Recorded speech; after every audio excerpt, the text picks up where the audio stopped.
the echo from reverberating across that valley. That might be something maybe we can suggest. Can't force them to do it, obviously, but, Right. that might help. Yeah. I have to say, the Bose noise canceling headphones work wonders. Sold. $100, but Sold. I can tell you, they really help. It's hard to sleep with them on though. It is. But after 10:30, you can take them off. I have to wake up and then. Last round of comments. Did your hand go up, Jerry? No, it's just in commenting to the technology that's available. There are technologies available that beyond the corrugated foam and things that they could put around the tents, but that you could actually put in your home, but you don't have to wear, that will cancel noises. And, I mean, while I have not bought one, and looking, they're not all that expensive to buy. And I've heard of people who live near falls or where there's tumbling water sounds all the time at their home in certain seasons. And they'll use these noise canceling technologies to cancel that sound of the rushing water. So I know those technologies are out there, and it might be something worth looking into. Thank you. Thoughts on the letter, Dick and John? Sounds No, good to I think me. it's a great start. Okay. Well, then I'll entertain a motion that we adopt this letter as a letter that goes out to any business that had an extended liquor license with us on a seasonal basis last year. I'll make that motion. Second? All those in favor, say aye. All Aye. right. Aye, very good. Thank you. And thank you for all the input, and obviously, we'll all know how things go as the season progresses, right? Very good. And speaking of liquor license requests, we have one from the Wentworth Hotel. The Wentworth Hotel was the business last year that worked with us on a voluntary basis to adopt some noise mitigation efforts, as I said earlier. This liquor license is only for an ice bar that they're having with light music between February 24th and March 19th as part of their event. So, Have hours there? they do not have hours there, but their policy is that music never goes past 10:30. Either one of you care to begin a discussion or make a motion about giving permission for them to have their outdoor events under an ice bar this winter? If you do, Kim sent over where the ice rink is gonna be, and the fire pit, and the bar area, and the walkway. So I don't think they plan on running anything late. It's gonna be pretty cold, 10:30. I know, yeah, right. And the letter is the standard letter that we discuss when these requests come in. Okay.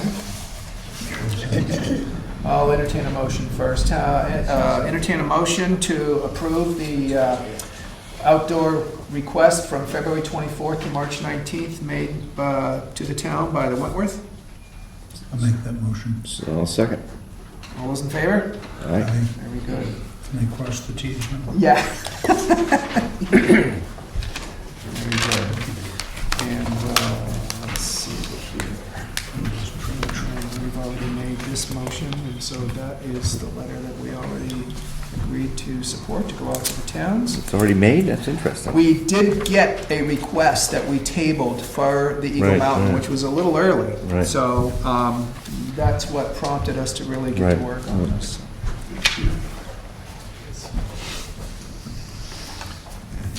Sign that one. Like a top billing on this one, huh? Yes. You're gonna call me first, that's wonderful. Thank you. Transfer station updates, John? Transfer station. We are in the midst of starting our new process of recycling. We do not do plastics yet, unfortunately. And as soon as we are set up for that, we will divide up the bins accordingly, but we are taking the usual aluminum and tin and cardboard and recycling efforts. Glass and paper bins have been established up there. The store is open, the dump store is open. But we're still not recycling plastics, which obviously will come as we get into the second phase a little bit, and hopefully have some management issues settled by then. Great, excellent. And we'll be meeting, both towns will be meeting on Monday. Yeah, one of the big issues is storage containers. We really have to get on the move and get some storage containers up there, because it doesn't do any sense to bale this stuff if it isn't dry. Right. Exactly. Dick, anything to add on transfer station updates? I don't. Okay, thank you. Thank you. You're welcome. Final section for public comments about transfer station updates or anything else on your mind? Jerry? To the question of recycling plastic, one of the things, because we have such a small stream of material, whatever that material is, not like a major urban area, you have to consider the cost of the fuel and using fuel in transporting this stuff to wherever it has to go, since we're dealing with much smaller amounts. And I would hope that when you consider whether or not to recycle something, that you look at the total environmental impact on getting that to wherever it has to go, and deciding whether it's sensible to recycle it or not. Thank you. Other comments? I will then go ahead and entertain a motion to adjourn so that we can go right into our scheduled police listening post session with the chief, now that he's finally chased all of his friends out the door. I don't know if you care to make a motion to adjourn the I'd meeting. make that motion. John? I would second that. Very good. Schedule a time. Yeah, oh, he's in the back. Wanted to schedule a time so that anybody who wanted to come in and formally meet the chief or had questions or concerns that they wanted to bring to his attention in public could do so tonight. And so we're really pleased with the turnout, and it's really meant to be a hearing so that we know whatever questions or concerns you have as we transition our department to be operating under his leadership. So, that said, Chief, feel free to call on any hands that go up. Okay, meeting adjourned, I see no hands. Yes, Karen. Kathy. Kathy, I'm sorry. I wanted to address the community policing. I know that you've already started to go into the schools, and maybe nobody into the school, maybe nobody knows that. What else you might want to do in the community? Well, thank you very much. That's a great question. And the question, I guess I'll synthesize it by saying, let me tell you about my philosophy on community policing. At its core, good community policing is really just good police work. So, we put a label on it, but at the end of the day, it's a police department being available, being responsive, being respectful, and being professional. So that really is community policing. Now, within the confines of that general definition, we have the application of community policing. So my philosophy in the application of community policing, and let me tell you a little bit about myself as it applies to community policing.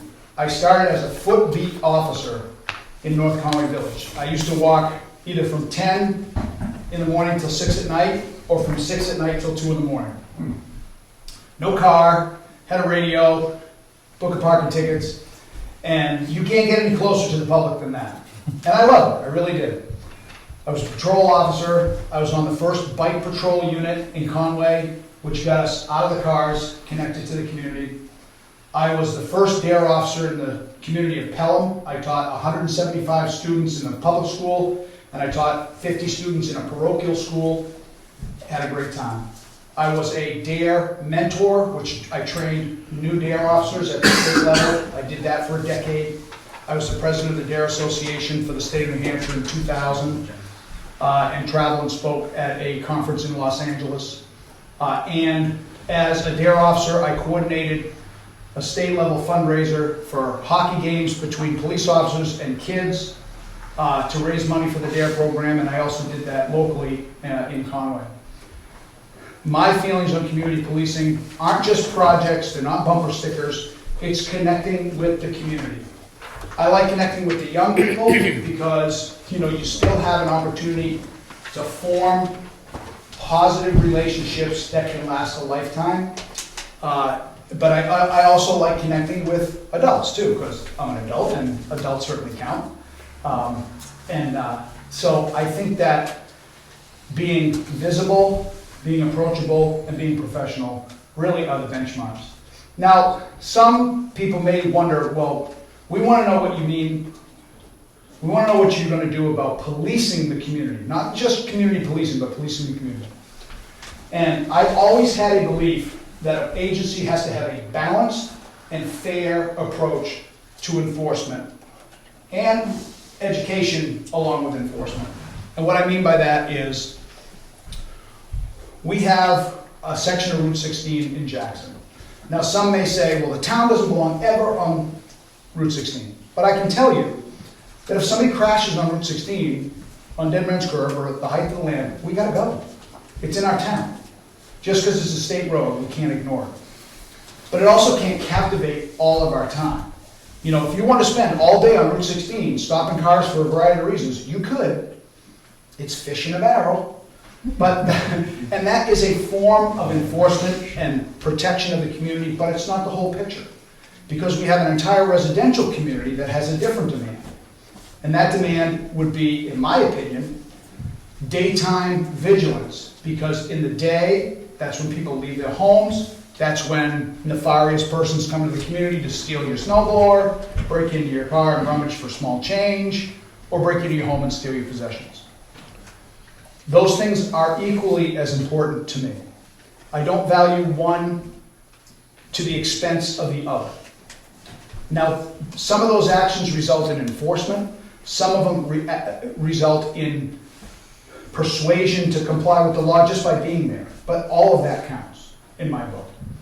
I certainly have been involved on all aspects of police work, enforcement, interrupting crime while it's ongoing. I've interrupted burglaries in progress, home invasions in progress, stolen cars, and the like, not to bore you with war stories. But to me, it all matters. So that's what you're going to see from me. And under the entire umbrella of when we serve the community, we do it professionally, respectfully, and enthusiastically. Now that doesn't mean everybody gets a hall pass when they're doing something wrong, because the enforcement sometimes is the lever you have to ensure safety. But I can tell you that serving the community, I recognize, in fact, I had this experience the other day. I stopped a gentleman for speeding, and he was really flying. He was late for work, and he was driving from Berlin to Conway Village. He worked at a car dealership down there. And he was very apologetic, and his license was fine. And I said to him, when I walked up, I issued him a warning, and I said, look, you drive this road every day. You live in Berlin, you work in Conway. I drive it every day too. I'm going to give you a warning. We've never met before. If you get the message, we won't meet again other than wave as we're passing by. If you don't get the message, we'll meet again and you know what's coming. And he shook my hand and he acknowledged it, and time will tell. I mean, everybody's happy when they get a warning. It's months and weeks later that is the acid test. So as far as community policing goes, that's how I feel. I believe in programs, some programming so you can have, an ongoing building block process.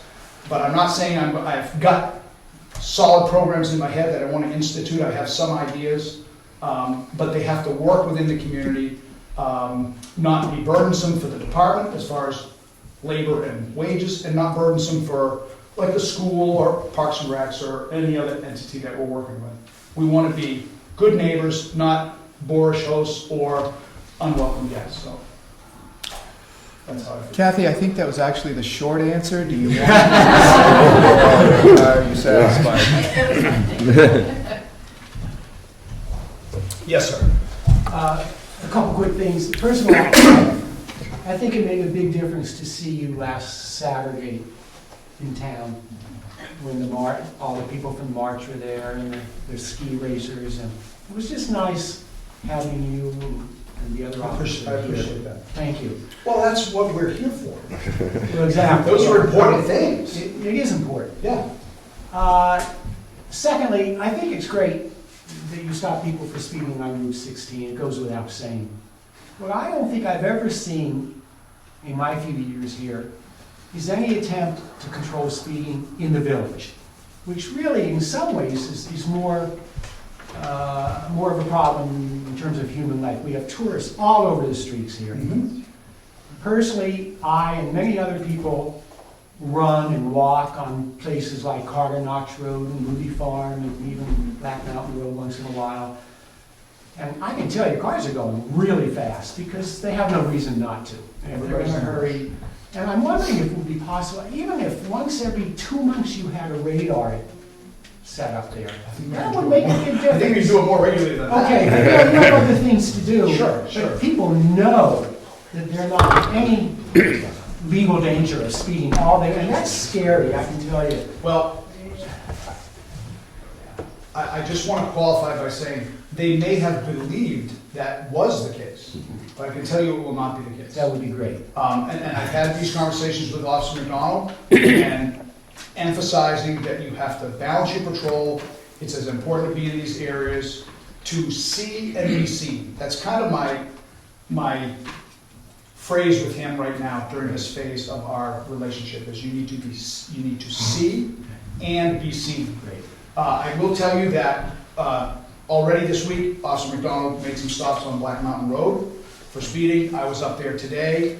You know, he might see a little more traffic than I do only because my attentions are divided with administrative duties, which they are significant at this stage, and patrol. But, you know, we are definitely hearing you. Rural roads can be very dangerous. You have a lot of 90-degree driveways with shrubbery and the like, a lot of pitched hills. I mean, you know, it's like driving in Switzerland here, although I can't say I've ever been fortunate enough to drive in Switzerland.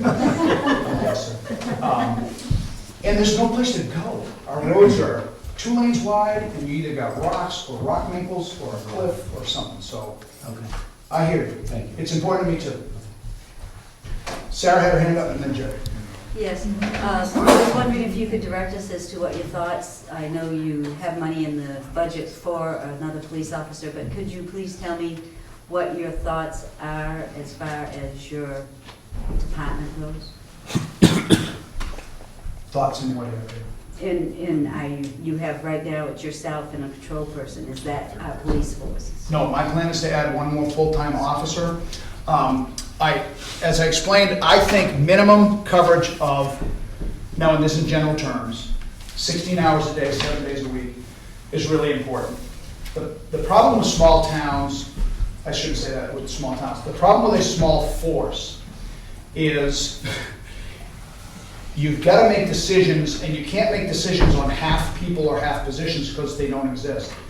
If you need more than 2 people to cover segments of time, then it's hard to go 2.5 people. You kind of got to nudge those hours up, and then you're hiring 3 people. So it's, you know, your choices are 1, 2, 3, 4, and the like.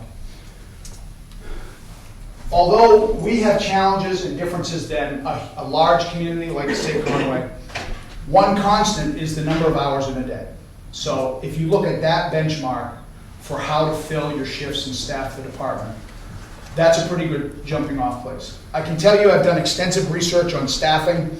I did a white paper report for the town of Conway on the very issue using the Bartell study, which is a methodology with some formula assumptions for the evaluation of people. A lot of it had to do with miles of roads, how often you want the officers to drive those roads, and the like.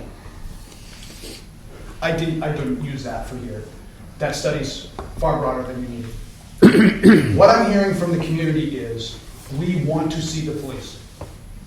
So the dichotomy there is if you only have 2, you're going to see them less. And this is why. If you have 2, I'm going to be one of them, Ryan's going to be the other. My responsibilities are split between patrol function and answering calls and administrative function. So that means in any given 8-hour day, you can't see me for 8 hours unless you're in the office with me, because I gotta spend some time in there performing those ministerial duties that every chief has to, that you don't like to, but somebody's gotta do it. That means if I'm here during the day, because when you come to the station, you expect to see the chief. When you call on the phone, you expect to be able to talk to the chief. That leaves the question of when does the other officer work? Well, I can't have Ryan work day shift while I'm working day shift, because that will give you 8 hours of police coverage, just 2 people at the same time. That's not much coverage, and that's only gonna be 5 days a week, because primarily we work 40 hours a week. So then the alternative is, okay, well, he'd have to work the night shift, which is 4 to 12, and it's hours give and take. So if I had Ryan work 4 to 12 and I work 8 to 4, 2 bad things happen. Unless you're looking out your window in the dark of night, you're never going to see that officer patrolling the streets, so you're not going to have that sense of well-being, which is as important as actual well-being, because that's how people make decisions. How do I feel at the end of the day? So unless you're looking out your window at 6 o'clock at night, you see him drive by, you think there's no police department, and so will the bad guys. And the other downside is, I've got a 3-year officer who comes into a PD and never sees the boss, rarely transfers information except cryptic notes, and you don't get that connectivity, you don't get that ability to direct, and the ability to train, and the ability to grow. So to me, having 2 under those circumstances is almost as bad as having 1. So then we lead to 3. So now 3 gives you that coverage on 7 days. Now remember, people work generally 5 days a week.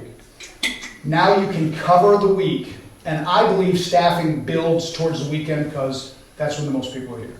So Monday, Tuesday light, as we work towards the week, Wednesday heavier, Thursday through Sunday heavier. And maybe later and Sunday lighter because the pressure in the community has ebbed off because people leave. So that can be done with 3 people. Numerically, if you're going to cover 16 hours in a 7-day period, it's 112 hours a week. 112 hours divided by 40 is a workforce of 2.8 officers. Like I said, you can't hire 0.8 of a person. Then ultimately, when you have that aggregate, that gross number, that's a gross number, now you have to roll back factors that pull an officer away from patrol. Those factors include vacation. I go under the assumption that an officer is going to use 75% of his vacation time. Then you pull back court time, because when they're in the court, they're not working here. They're testifying in court as far away as Ospey. You pull back sick time, maybe they're going to be sick 2 or 3 times a year. You pull back mandatory training, which is at least a day a year, but I'll tell you right now, I'm not a minimum training person. So, you may pull 40 hours in a given year for training out of their availability. So those are kind of like blackout schedules. So with those features, you end up with substantially less hours that can be covered just by 2 or 3 people. So my calculations with 6,384 hours in a given year, in a 2,088-hour year work cycle, you need 3.05 officers.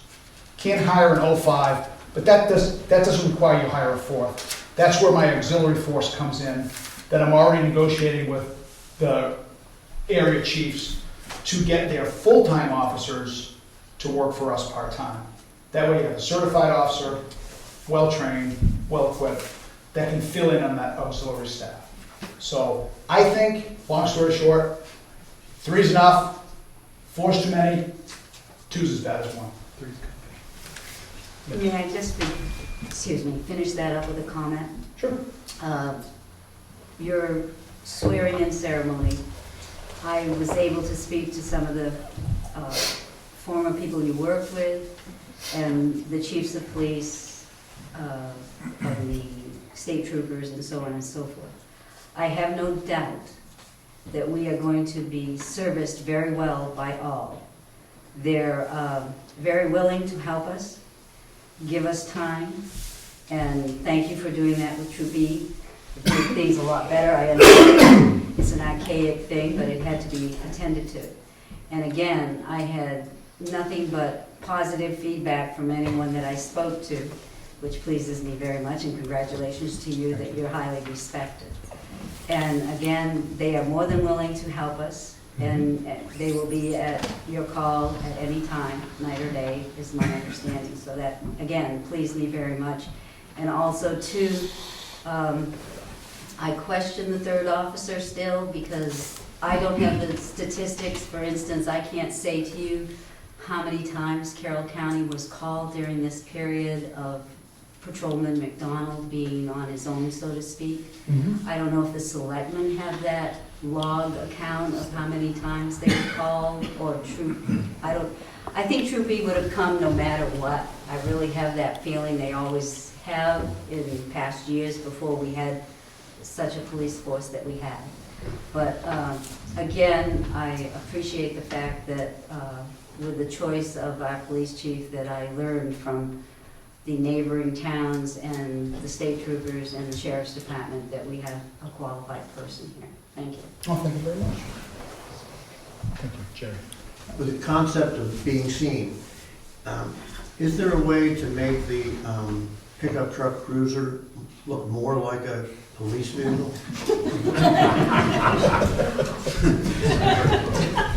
What'd I tell you? Yes, there is, and it's being done tomorrow. Oh, yes! I've already contacted Evan up at Signsmith. I've pulled all of my stuff out of the Tahoe, the White Knight, and I'm taking the Black Knight tonight and delivering it to Evan tomorrow, and he's going to re-letter the truck. The color scheme is going to be, now the truck is, I guess we'll call it either deep metallic gray or black, however you want to call it. To me, it looks kind of metallic gray, but I think it's black.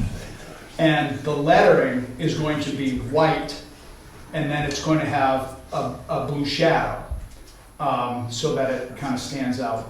The Chevy is white with dark letters and a blue shadow, so they kind of be opposites. The back of the, so that's going to be sides, front, and back. And the back, we're going to have Evan put a series of reflective chevrons or slashes, and I kind of took a page out of Chief Henry's book because the tailgate is so large, that's a great place to put reflective material. The lettering is not reflective, but the reflective lettering is significantly more cost, so I thought white certainly shows up well enough. But we are adding some reflective to the back of the tailgate so that when people are approaching the truck from behind, that'll kind of pop out. Now I can tell you the light package on that truck is very effective. It definitely has 360 lighting. I do like that the lights are interior to the vehicle rather than exterior because it's a lot less harsh environment. The absence of a roof light, a bar light, I'm a little on the fence, and I'll tell you why. The higher the vehicle, the less effective a bar light is. So if they're pulling over a car and they're behind it the appropriate distance and they turn on the lights, they're not going to see a roof light. So I don't know if that's worth the expense of installing a roof light so that you at least see a roof light on it. Generally with vehicles like that, you'll see a molded visor that juts out from the top of the windshield that will have lights in it for aerodynamics, and just because going too high in a vehicle doesn't really help you safety-wise. So, but I don't know if it needs that. I'm hearing more so is the appearance and the lack of bright lettering. So I want to tackle that. That's not a significant cost. It's more than I would have liked to spend, only because it should have been done that way in the first place. I do not I don't know if I had this conversation with Dick or Bob or John, but we very rarely sneak up to people and go, "Surprise! The police!" They usually know where it comes. You know, we're not secret agents. They know we're coming. So having a marked unit is not a problem. We do not need, you know, when people talk about a low-profile vehicle, there's low profile by way of the lighting package, and then there's low profile by way of appearance. The low profile on lighting package, that doesn't give me that much heartburn just because of the height of the vehicle. Low profile on the appearance, not a great idea. It's the same thing with wearing hats. I'm a hat guy. Conway will tell you, much to their chagrin, I'm a hat guy. Reason being, if you're in a crowd and you're looking for the cop and you're scanning, you see the hat. I know this is a stunning head of hair, but you're not gonna pick it up in the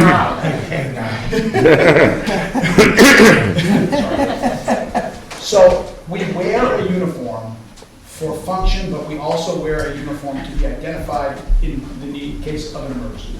Same thing with a vehicle. It performs a function, but it needs to be identified, so if you got to hail for help, you know who to call. That's how I feel. You clearly have thought this through, and once again, a short answer. I tried.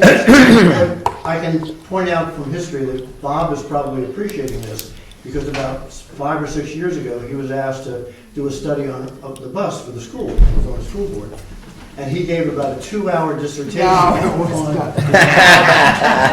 type of bus. Wear them down. It was an hour and a half, hour and a half. So I'm sure he appreciated your explanation. Oh, yeah. I stopped in today to thank the chief. We've been away, and I met him just before, but to get a chance to meet him.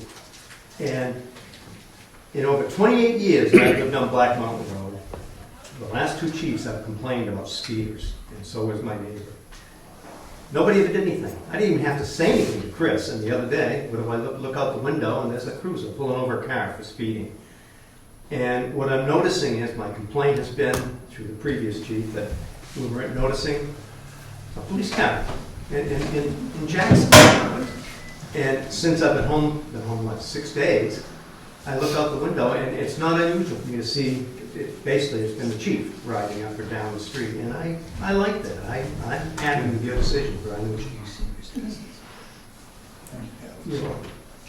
I'm sorry, I'm addressing the selectman, I should be addressing you. Joyce Allen, and I wrote a letter a month ago because we were going away, and I wanted to make sure that Huntley's and my opinions were noted if we were not here for this listening post. So I'm looking at it, and after listening to you, I have to revise most of everything that I have stated here because you've addressed them so well. We were talking about the number of policemen that we've had in Jackson. I wrote here that I thought 2 was adequate. I'm listening to you, and okay, I can probably say 3. I understand your reasoning. And I addressed in the letter the amount of time that was being spent on Route 16 as opposed to patrolling our own Jackson neighborhoods. I feel you've adequately expressed that, talked about that, so thanks again. And my last point was Jerry's about the cruiser, a black cruiser, the stealth mobile, as we've been calling it. And so great to know that you are going to address that issue as best you can for the present time. So I think that was it. My first statement was to Ryan McDonald, isn't here, but we were thanking him for the work that he had done with his only the lonely job he had, but also with the help of the Sheriff's Department, so we were grateful to all of them for their service at that time, when we were in such a state of flux. So, thank you. You're welcome. Please do not consider this your only opportunity to engage in conversation with the chief and express concerns. He's available, he's open, and he will be happy to meet with you when it works for you. If you have any thoughts or ideas you'd like to express with him, for sure. We're hoping that tonight serves as the beginning of an ongoing and open dialogue between our residents and our department. Chief Hurley is always willing to talk with you. Are you willing to walk away? But it is important. I was a prosecutor for 15 years. So, it was impressed upon me important that what you say is important because it makes a record of what you're doing. And it's always been very important to me to be extremely clear so there's no ambiguity about what I'm saying, because people deserve clear answers. I'm not one of those folks that likes to kind of hedge their words so that I have a seat left when the music stops. I say what I mean what I say, and I do everything I can to fulfill promises that I make. So, that's what I'm about. Thank you. Thank you, Jimmy. Chief Curley, I'm Reverend Gail Duncan. Oh, yeah, we met. Right, we met on Saturday, and I wanted just to reiterate what somebody else had already said. I'm new to the town like you, and my husband and I were observing how much fun you were having. He was at the road crossing for the ski race volunteering, and you were right there. So he had a good chance to meet another Chris, and then you were at the march, and we enjoyed watching your pleasure at being at thank you those very much. different engagements. And we hope that you will find an opportunity to have you come to the church and talk about community needs and your role in the community as well. I'd love to. Thank you And very much. thanks for inviting me to come to this and meet you. That's it. Anybody else have any comments? He's not gonna throw an airplane. It's time to shut them down. Thank you all for coming.